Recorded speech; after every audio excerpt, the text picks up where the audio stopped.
Welcome back to Family Twist. Today, we're diving into a topic that's complicated, messy, and for a lot of people in the adoptee and DNA surprise world, painfully familiar. It's about reaching out to a biological parent, maybe for the first time, and instead of getting a door flung open, you get no door at all. No reply, or maybe the slow fade, or the vague, I just need some time, that quietly turns into months of silence. We call it ghosting, but this isn't the we went on 2 dates and they never texted again kind of ghosting. This is family. This is someone you've wondered about your whole life. So for today's episode, Kendall's going to tell you about his own version of this. His birth mother didn't slam the door. She didn't block him, but she also didn't step forward. And the quiet in between can be just as painful.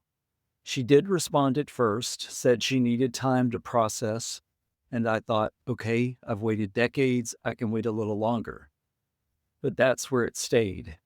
No follow up, no, here's what I'm thinking, no, I'm not ready yet, just an unspoken stop sign. At first, I convinced myself it was temporary. I marked imaginary milestones. Maybe after the holidays, maybe after her birthday, maybe when she talks to her family.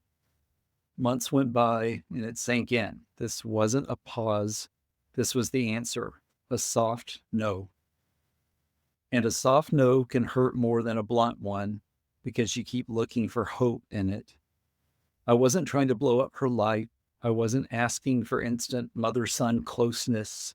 I just wanted to know her, understand where I came from.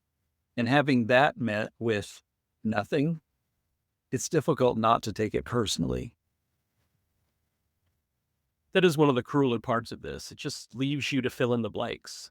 And if you're like most humans, well, we fill in those blanks with the worst possible storylines. Maybe she doesn't want me. Maybe she thinks I'm trouble. Maybe she's ashamed of me. And here's the thing, those stories feel real because you've already lived the kind of loss or secrecy that makes them believable. Right. And the silence doesn't just close the relationship, it shuts down the questions. If you're an adoptee or an NPE, you already have a lifetime of unanswered questions. So when a parent refuses to engage, it's not just no to a relationship, it's no to giving you the history you're missing. That's the most difficult part for me.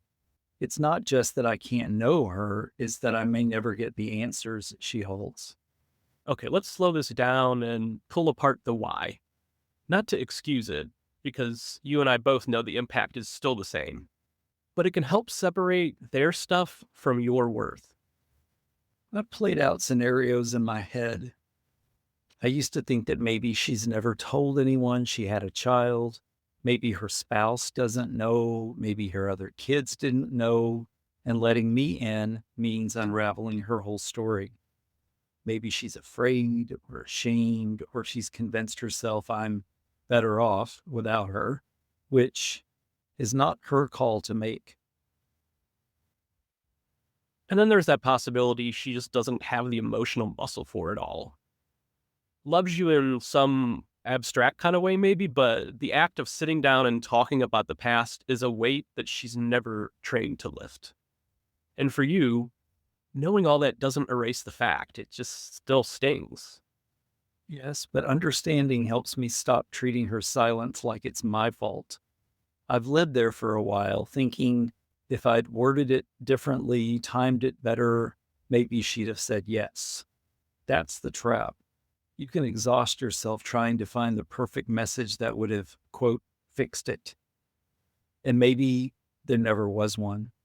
So let's talk about what happens next. Because this isn't just a story about a door that stayed shut, it's about what you do after that. For me, it started with recognizing that waiting was costing me more than it was giving me. I thought I was being respectful, but I was putting my own life on emotional pause to see if she'd choose me. And that's not sustainable.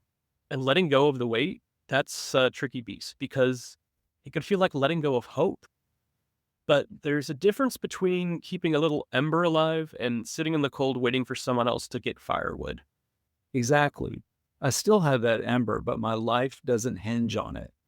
I started connecting with people who get it, other adoptees, NPEs, people who've been shut out and found ways to keep moving.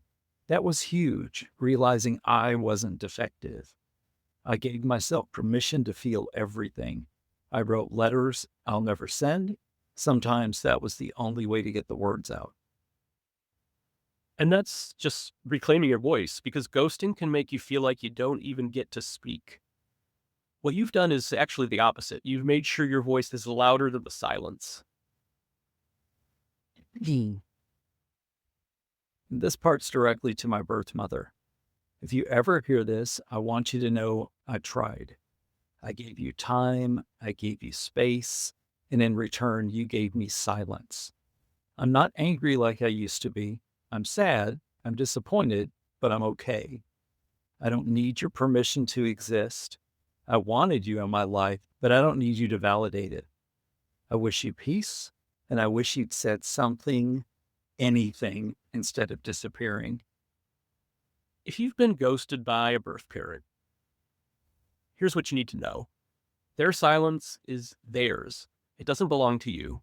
You still get to tell your story, and you don't need their voice to give yours legitimacy. We'll see you next time on Family Twist. Until then, keep talking, even if the person you want to hear you never does.